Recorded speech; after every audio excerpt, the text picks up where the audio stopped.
Hello everyone, this is Betsy from Ideas Times 2. Thank you for joining me today. I hope you are all well. Today I wanted to show you sort of a different method for repurposing a book cover. I have several book covers that I really need to take care of, do something with. They've all been gutted, and I basically bought them for the cover. Either I liked the color or the size or something, but I didn't particularly need the insides for anything, and so I just went ahead and gutted them because they take up less room, right? So I have several of these. You know, I think a lot of people are trying to use what they have this year and sort of a spending freeze, and so I am all about that, and I decided to attack some of these book covers.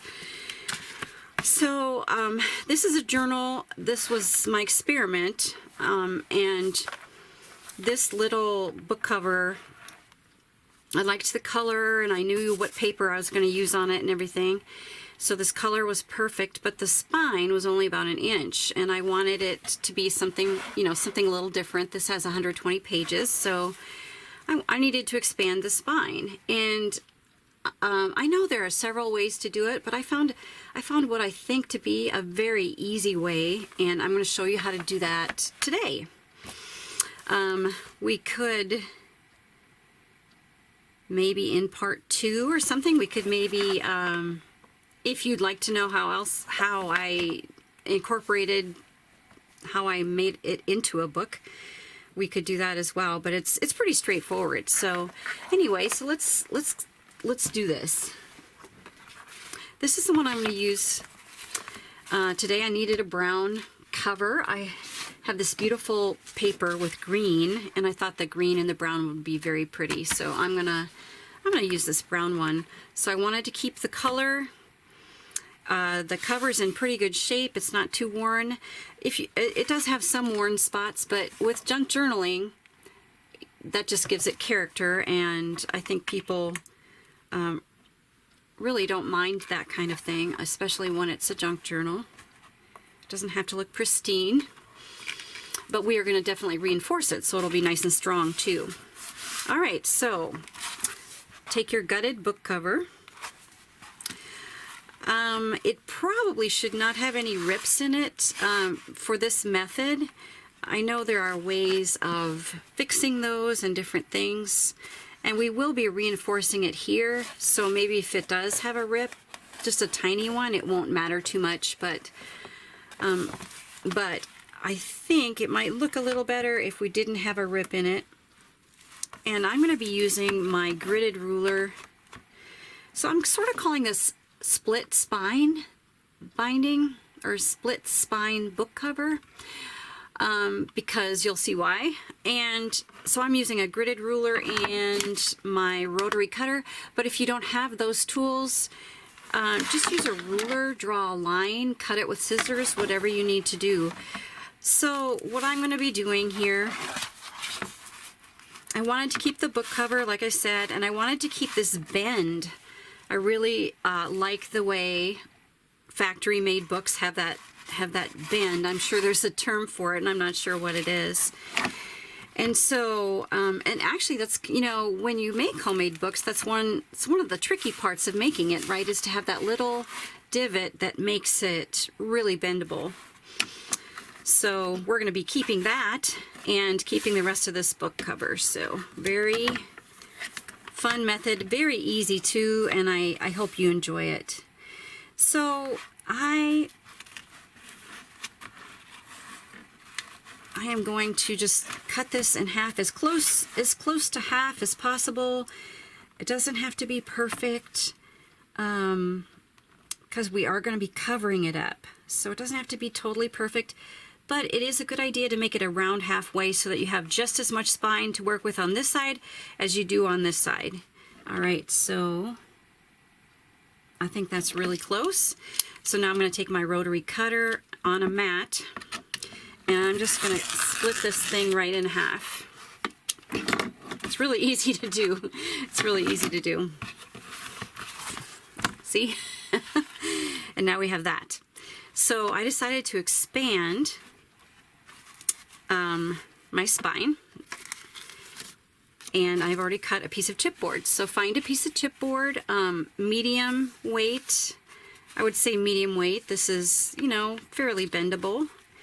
You know, the thing with chipboard, I haven't really done a lot of research on it, but it doesn't seem like they have like standardized weights or anything like that. So sometimes when I recommend something in crafting, I'm not sure what to say. Like,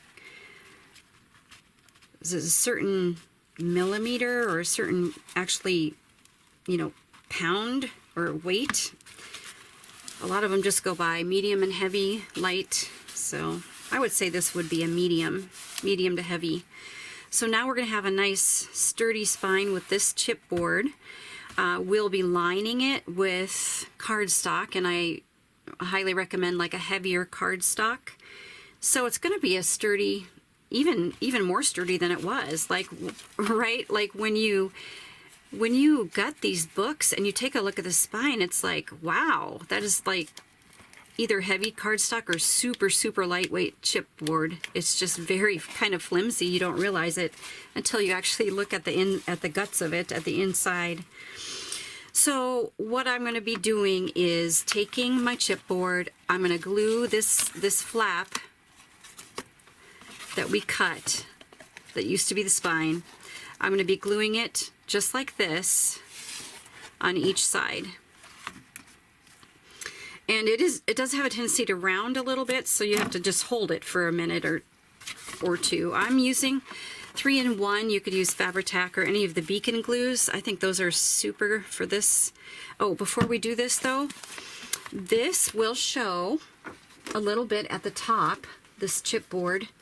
I don't know if you can see it on here, but the chipboard will show, and I inked mine here to make it just sort of a darker brown, and that goes with this journal just fine. But I decided on this one, since I have a lot of green going on, I'm going to go ahead and you could ink it now before you glue it. Ink it, paint it. I decided to cut a piece of paper. This is not real heavyweight. And I'm just going to fold it over like that. So this part will show, and it'll be just light green. So I'm going to do that.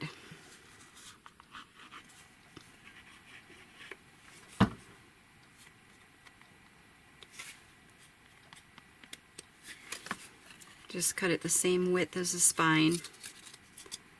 And it can be long, short, just as long as you cover up the end of it here. Okay, so we got that. We're going to go ahead and do the same thing down here.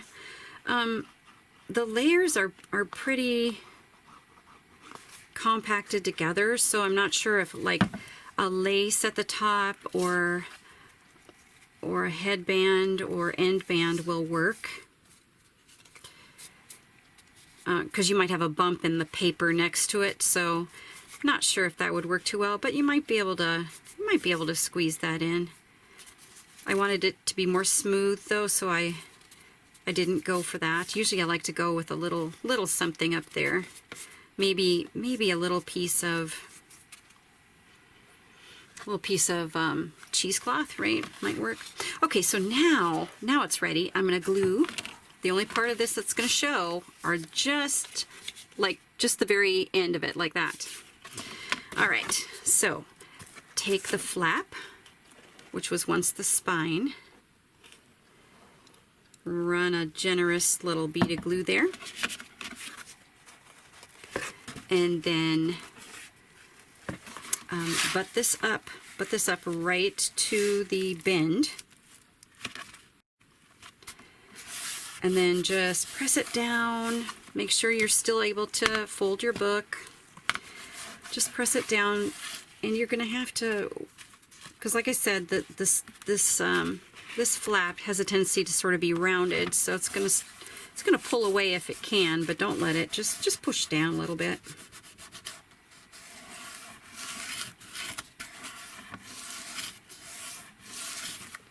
All right, let's see how we're doing. Pretty good. Pretty good. Okay, make sure you're all lined up top to bottom. Butt it up right against the little indentation, and do the same thing on the other side. So we're going to give this flap a nice glue.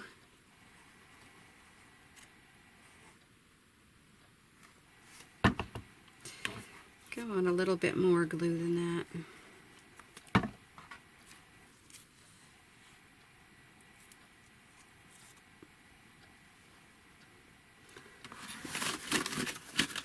Get a paper towel out here. Okay. All right.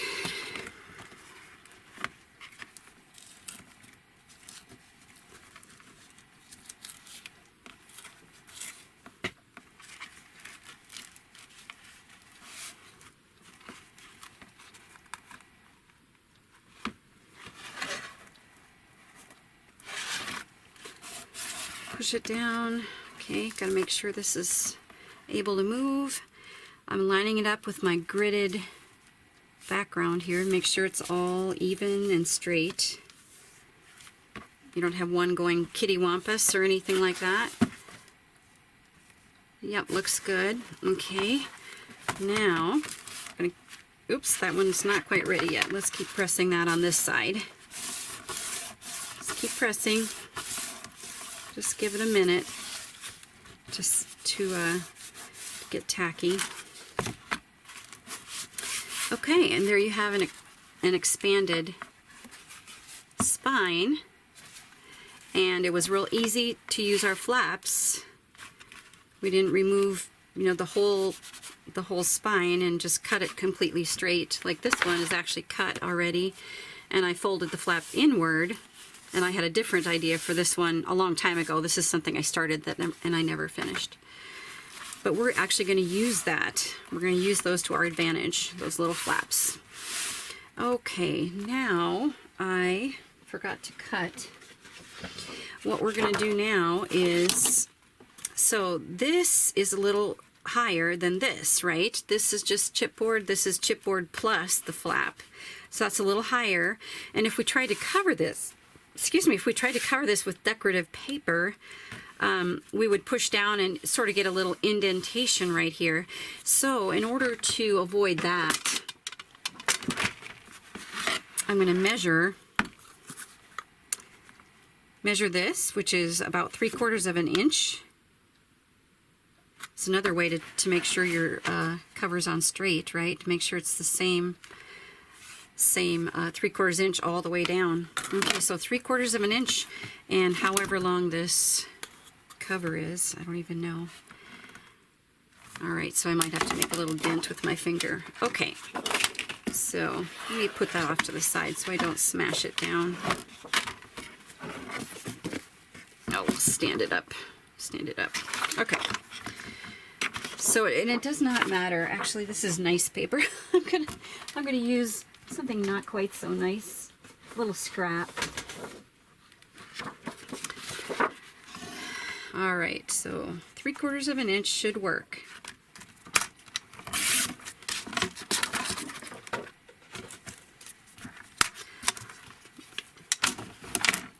Little scrap, and then you can.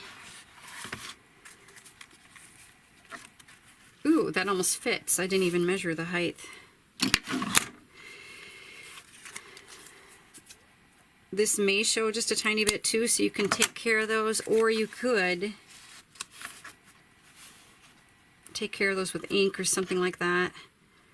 This is craft colored, and I cut it just a smidge, like a smidge lower here. So it's not, I don't think it's going to show at all. So just put a line of glue in there, smooth it out.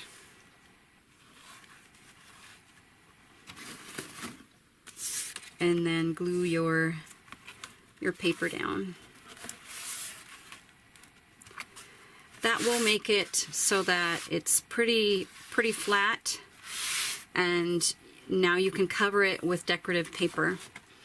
All right, so I am not sure what I'm going to cover that with yet. I want to sort of get my cover organized too. So let me look at this. Maybe I can cover it with you guys.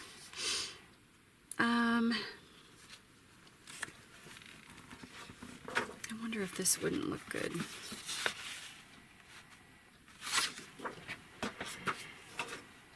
I'll tell you what, I'm going to go search for a color that I think would look good. So we're going to cover this with cardstock. Cover it with cardstock to match your cover look. It could be solid, it can be patterned.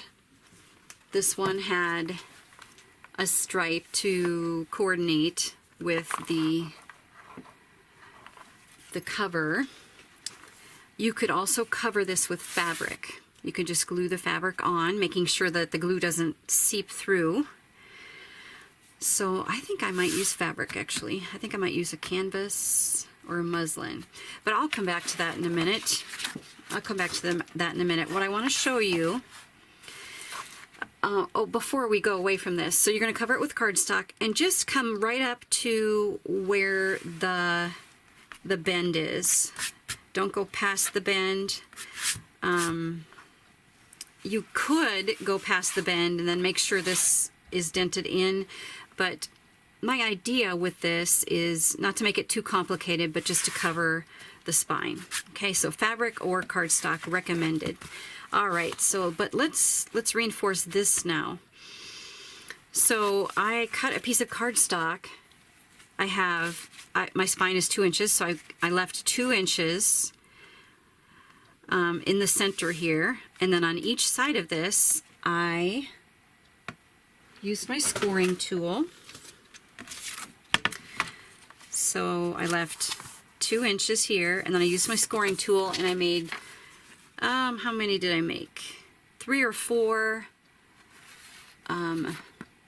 score marks. That's to help it sink down into the fold of your spine. Okay, so the height, make it the height of your book. Make the spine measurement down the center plain, and then on each side of that spine make some little score marks, probably 3 or 4 little score marks 1/8 of an inch apart.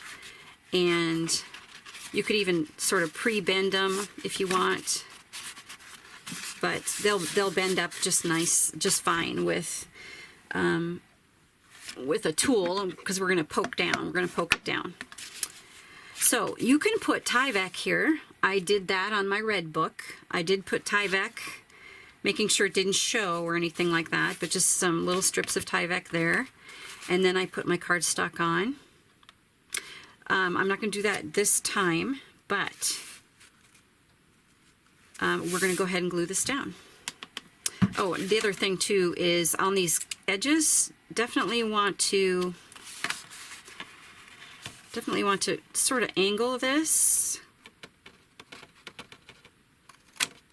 and just snip off little tiny corners here, like little triangular shaped. Start at your spine line. Just snip off some corners. That'll just give it a nice smoother look. You might have corners poking out if you don't do that. Okay. Okay, now we're going to glue it down. I'm just going to pull up some of these rough edges.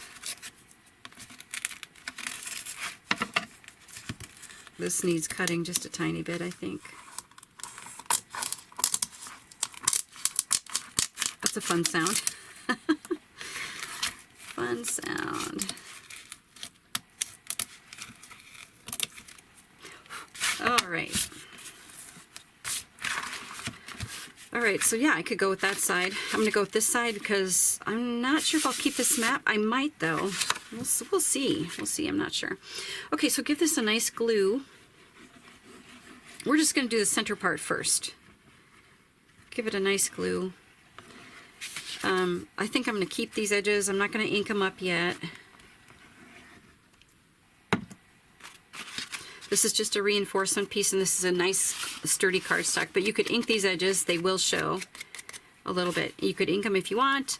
You could make this a nice solid bright color. You could make it blend in. You could make sort of a coordinating paper, and I think that's what this is. It's more of a coordinating paper. Okay, so smooth down your spine. Just glue the spine area first. Okay, make sure it's lined up with your score marks. It's perfect. Good, good, good.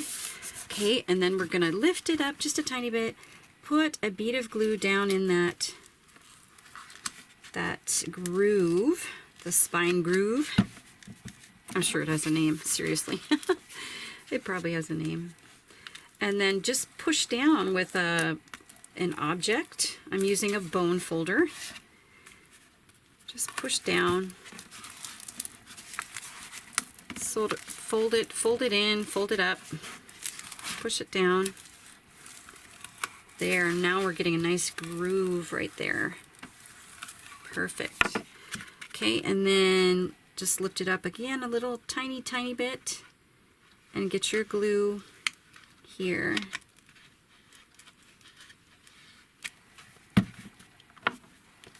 So the only part that's really going to show, it depends on how you make it, of course, but the only part that'll probably show is this center part. This will be, we're going to sew our signatures in or make a TN out of it or whatever, but this will show. This little groove will show, and then these flaps probably will not show. So those are the only things that will show on this. Okay, so I'm going to push it down, keep your groove down, and smooth out your paper. So it's a really good idea to make sure this is a nice steady, nice heavy cardstock. I don't know what I was going to say there. Cardstock? What? Okay, let me get that little section right there. Good, good, good. Okay. Pushed in and flattened out. And see how it bends so nicely? Sometimes we have struggle with that as bookmakers. But this is just a super easy way. I hope you guys use this method and use up your book covers if you have extra book covers laying around.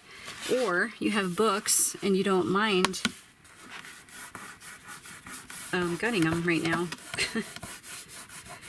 Like I said, I'm not sure if I'm going to use this map, so I am going to make sure my glue is not... Okay, so here's our glue eraser again.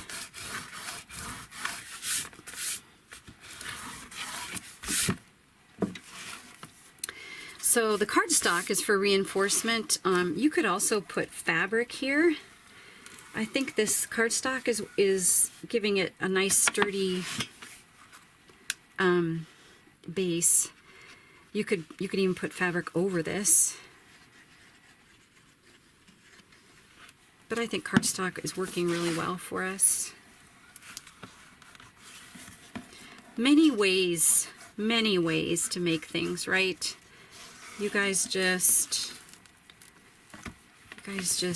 use what you have, and all you have to do is just decide, like, is this going to be sturdy enough? Should I use a different material?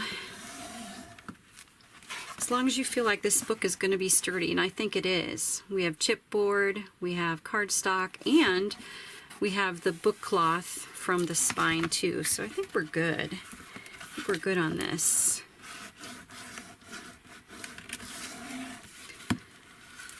Make sure you press that groove down. Okay, so I think it's real good right now. So that's basically how I made the cover, guys. Tell you what, I think I'm gonna turn the camera off. I'm gonna decide on a couple of things here. The inside cover, I'm gonna decide about that, and then I'm gonna decide about the spine. And other than that, that's it. We're done. How easy was that, and how fun and how great to use up our things that we have laying around, right? I'm excited about it. So anyway, I'm going to turn off the camera, decide on a couple of these decorative issues, and I'll be back in a minute. All right, I'm back. I decided on this for my spine, and I could go either way. You know, more interesting this way. Now I don't know. They're both really cute. maybe I will, no, I think I'm going to do this one. So I'm going to do this on the spine. So you'll cut it. My spine is 2 inches, the new spine. So I'm going to do 2 inches. Just make sure you don't come over too far and interfere with your bend. You could put this on all the way if you'd like to.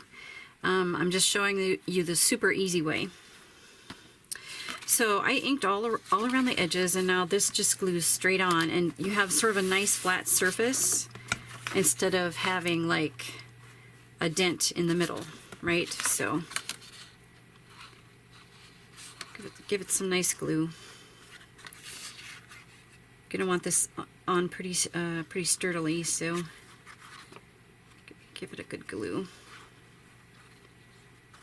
And then I'll smooth it out with my fingers so that the thinner glue is right at the edge.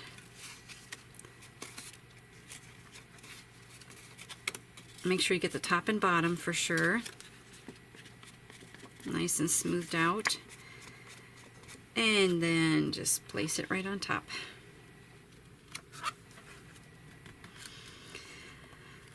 As close to the exact height of the book as possible. I think I forgot to say that. So as wide as your spine, like the new spine, and as tall as the book. And just make sure to press it down really well. Make sure you're nice and even. Looks like I need to come over just a tiny bit more this way.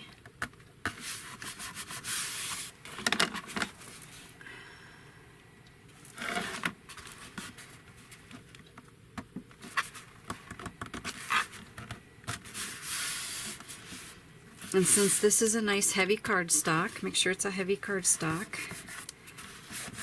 I mean, I don't even feel that dent where the spine was split at all. So that's good. I won't decorate the covers with you guys, but I maybe will come back and do part 2 where I'll show you how to put those signatures in, and then how I decorate the cover once I get a little bit better picture of what I want there. But I did pick out some papers for the inside. I cut them exactly the same height as these ones that are already in here, and then I come over and make sure it's just not going to interfere with the fold. So this is about a 1/4 inch. It stops about a 1/4 inch before the fold. Okay, so, and if you're worried about that piece underneath showing, just give it a nice inking on the edges, and that'll help disguise any imperfect sizing that you maybe had. So just give this same thing, just give it a nice glue, and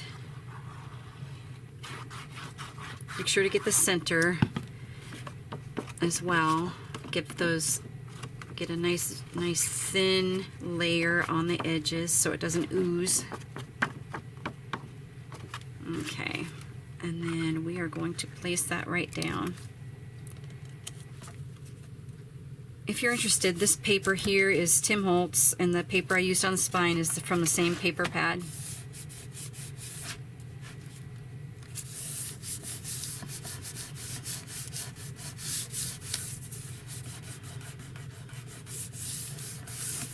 Alright, so I can see a little flaw that I have, so let me see if I can find, when I cut off these little triangles, I have a little bit of paper showing there, so I'm going to slip, maybe just put a smattering of glue on there, and I'm going to put this, ooh, I used the wrong side. I'm going to put this down and just slip it right in here to sort of cover up my flaw there. There, I think that works great. Okay, same thing on this side here. That would be cute too, wouldn't it? Decisions, these beautiful double-sided papers. It's always well, it's not always, but I mean a lot of times it's a rough decision. You're like, what do I have to ruin in order to use the other side? Sometimes it's torture. Like Edith Holden books or nature books where you've got beautiful illustrations on the front and on the back. You're like, oh, I can't use one of these. I have to make a decision. Okay. All right. So I did the same thing. I did the same thing. There's a little paper showing here and just a tiny bit there. So I'm going to look for my triangles. I'll let you go for now, and I'm going to quickly stick a little triangle of paper in there. Okay, so this is how to make a skinny cover. It's to use a book cover and to make a skinny spine into a thicker spine in a very easy way. So I hope you enjoyed this tutorial, and I will make a part 2, decorating the cover and then inserting the signatures. How's that sound? It might be a few days. I am going out of town, so it might be a few days before I get around to doing that, but I will be happy to do that because we can work on this together. All right, everybody, take care, and I know I said it earlier, but thank you for joining me. We appreciate you very much, and we will talk to you later. Goodbye.